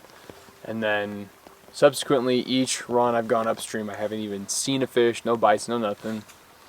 And yeah, I don't know. I don't know what this weather's doing. It's getting to be close to the afternoon, and just being wet all day, you know, my core temperature as a whole is very much down.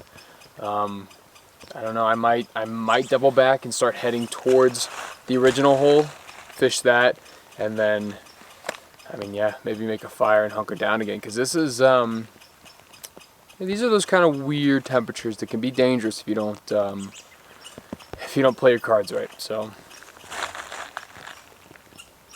hope those squirrels are chirping at me. Let's giddy up, get out of here, and yeah, get back to that original spot.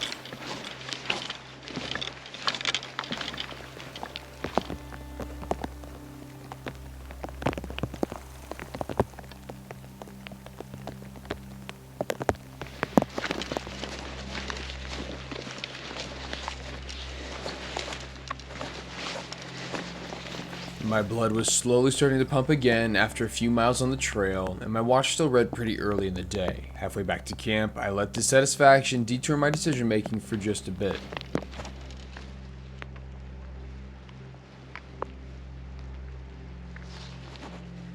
Even after just a few minutes, my core temperatures were plummeting yet again as my empty cast went unanswered, but I could at least say I tried.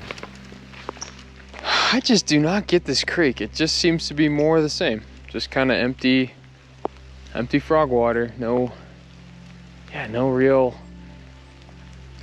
fish. I don't know. This is so weird. Clearly, I was missing the mark on these fish, and I really don't think it had anything to do with fly selection or presentation. My gut feeling was leaning towards odd fish distribution throughout this strange system, making for these massive gaps in action. So I tucked my tail and made the final march back to camp. I was absolutely soaked through every layer and starting to feel deep shivers trembling up my spine.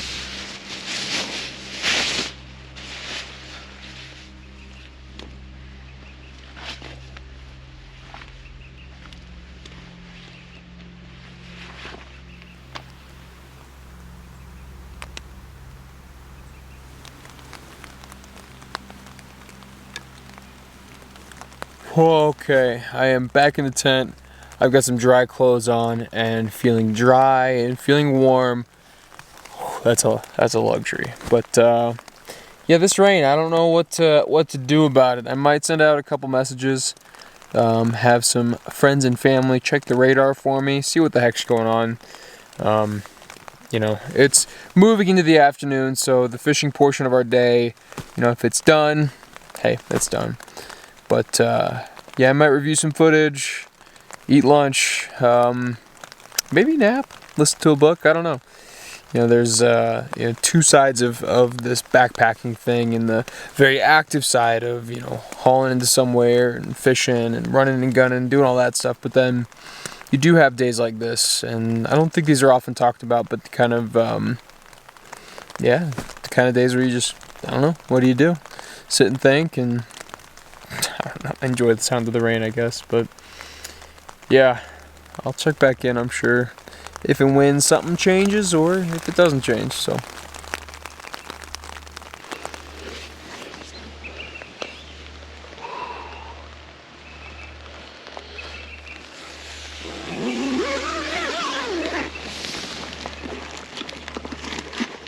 okay, let's get away from the tent for a little bit. Let's go have dinner under a tree where it's nice and dry.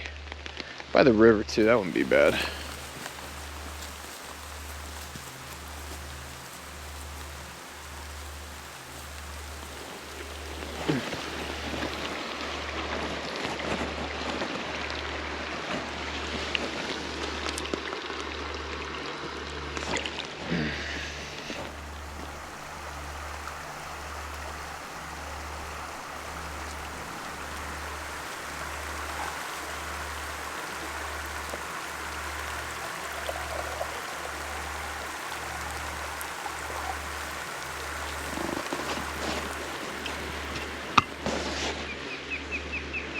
Well, hello, Mr. Osprey. Nice of you to join us. New dinner was cooking, didn't you?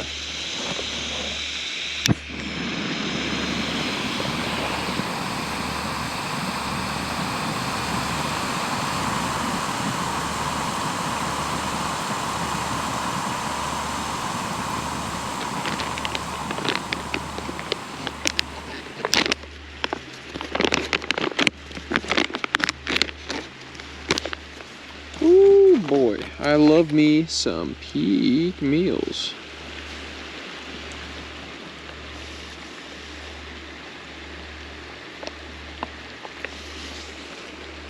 Okay.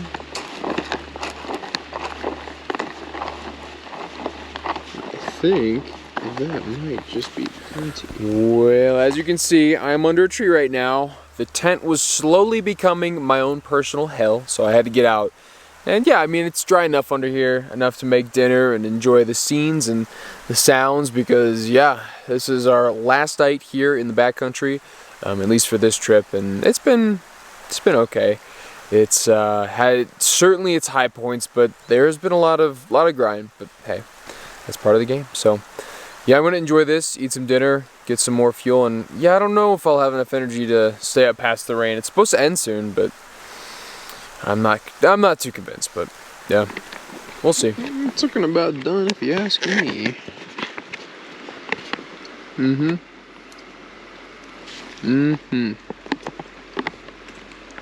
Al dente.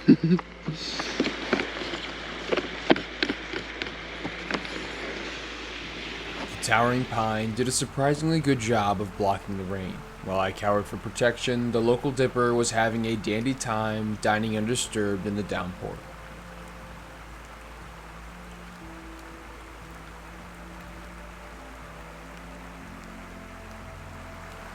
Further up the creek, at the Camp Honey Hole, large rings toward the back of the pool caught my eye.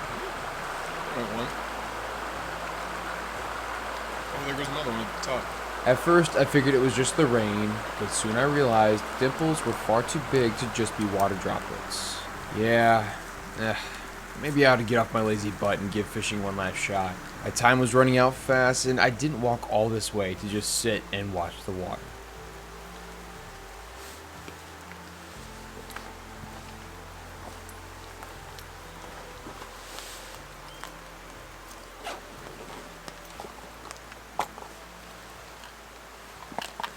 Well, by some miracle, the rain has subsided for a little bit, so I think I'm gonna, I don't know, put on a dry fly and go down and at least try and catch one more fish. At least one more.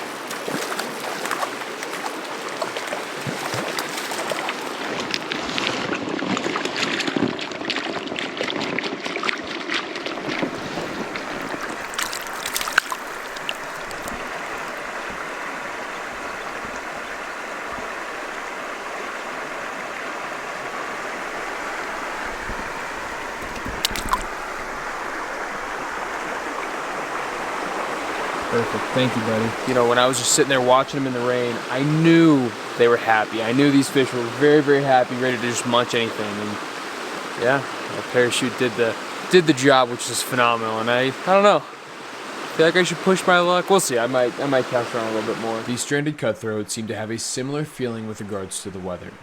Much like myself, they were making the most out of this brief break in the rain and showed no bias towards my bugs. Admittedly, it felt a little corny to be pestering the same batch of fish for the second night in a row, but after being cooped up for this long, the small evening bite was a welcome change of pace.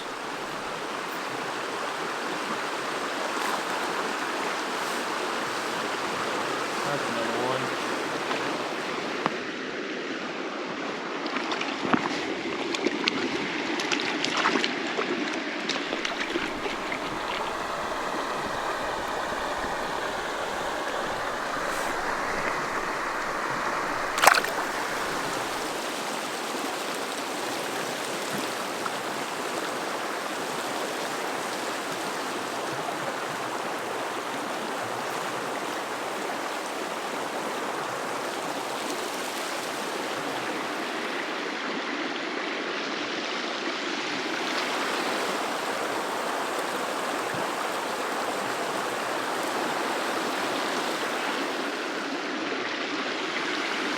No rain, stop.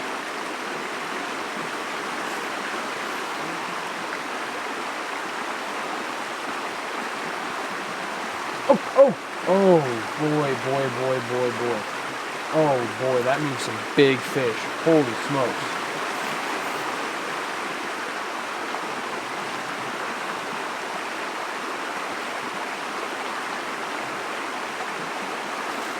Shit! That was him! That was him, that was him. Oh man, that was him. Oh, that sucks.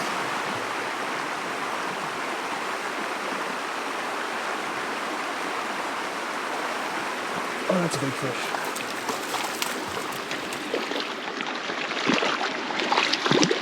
Nice! That might be the best one of the trip. That's a great fish. Finally got one of you smart sons of bitches. Golly. All I had to do is put on a streamer. You can tell he's been caught before.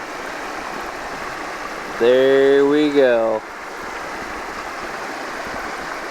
What a great fish, man. That's so freaking sweet.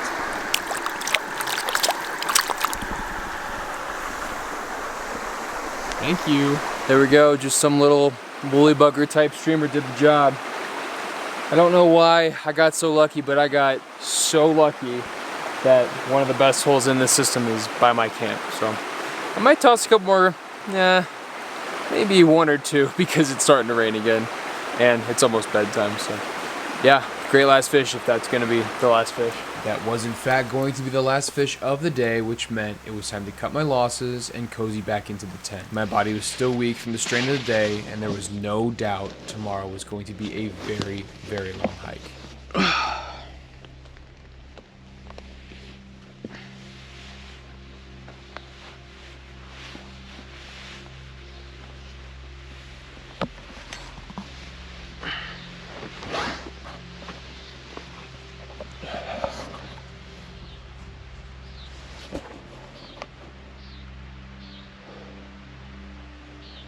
Hey, bear. Hey, bear. Hey, wolf, anything. Oh, wow. The tent is just soaking wet.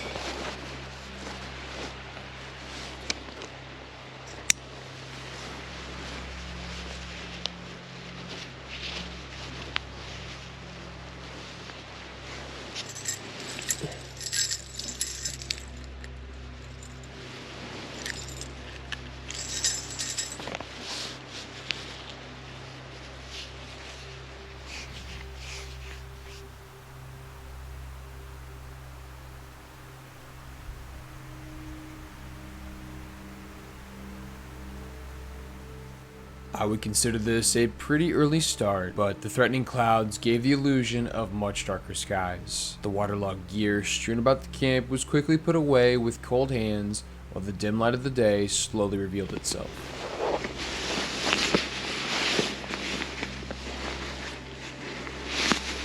Oh, you son of a bitch. Overall, I would say camp is breaking down pretty fast. I'm gonna let that tent dry a little bit more. I don't know how much it's gonna do, but while it is somewhat drying, I'm gonna make some breakfast. I've got a scrambled egg breakfast thing that seems pretty good. Some fuel for the morning, and yeah, once that's done, the rest will be packed up pretty quick. Shove the wet tent in its bag, and we'll be on the road. So yeah, I need some breakfast.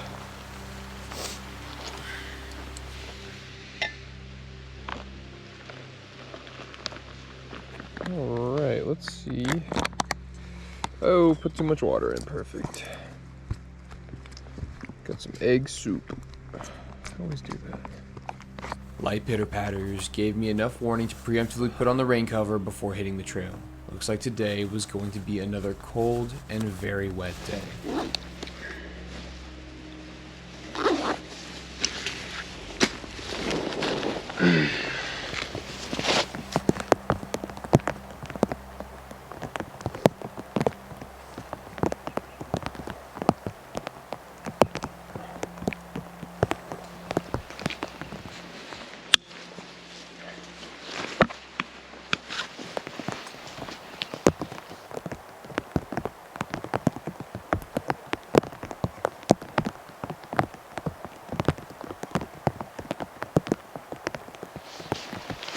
This weather is so crazy.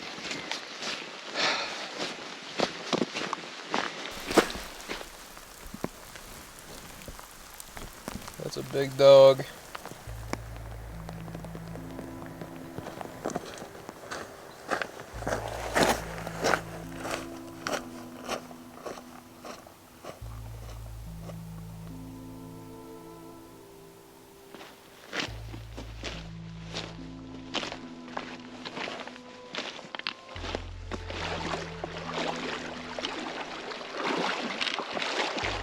Norfolk, isn't that cool? I'll save that for food. Hey, bear.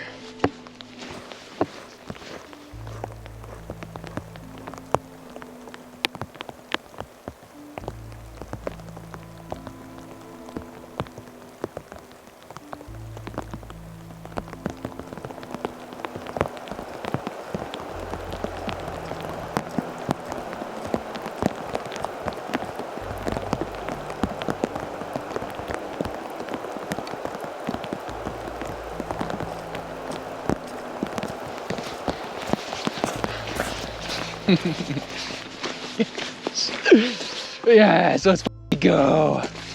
Yay. Get this godforsaken pack off my godforsaken back. Whew. Okay. Oh, mamma mia. Oh, mamma mia. That's a dry camera right there.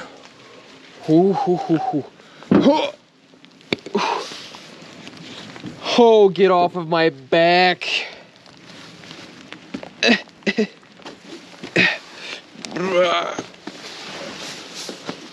Woo.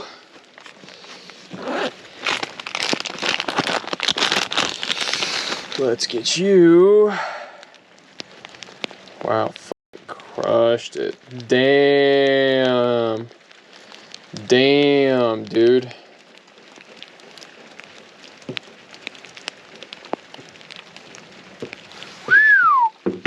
Mama, there goes that man.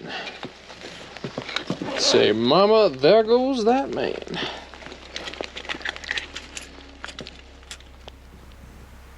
A fair bit of time has elapsed since this adventure wrapped up, but even just talking about it, I can still feel that cold rain on my skin. With the way filming has gone over the last few years, I find myself fishing with friends more often than not, and there's nothing wrong with that, but even when I would go solo to certain places, they would often only amount to just a day trip and not all too far from safety. This right here was the first trip in many years where I truly felt exposed and very vulnerable with each step away from the trailhead. Clearly, if you're still watching, you can see this was by no means a perfect trip. In fact, I would say this was far from even good if you were to just look at this through a fish-focused lens. And don't get it twisted, the fishing was fun, but only finding 2 productive spots on a system this big was a little confusing to me. I should have taken the fanciful words of some old timer with a heavy grain of salt and really considered all the factors before embarking. Now, I'll be the first to admit that time actually spent on the water wasn't nearly enough to fully figure this place out.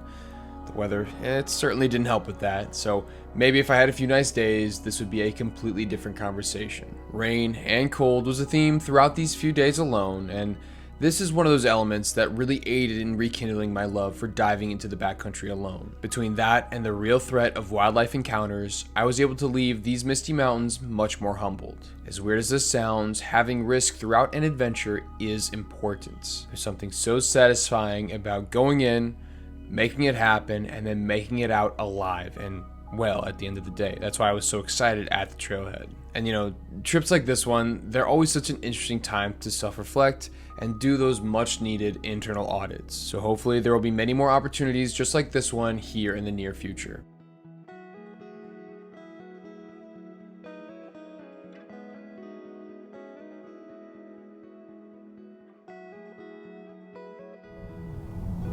The nearest anyone can come to finding himself at any given age is to find a story that somehow tells him about himself. So here we are. The trip's over.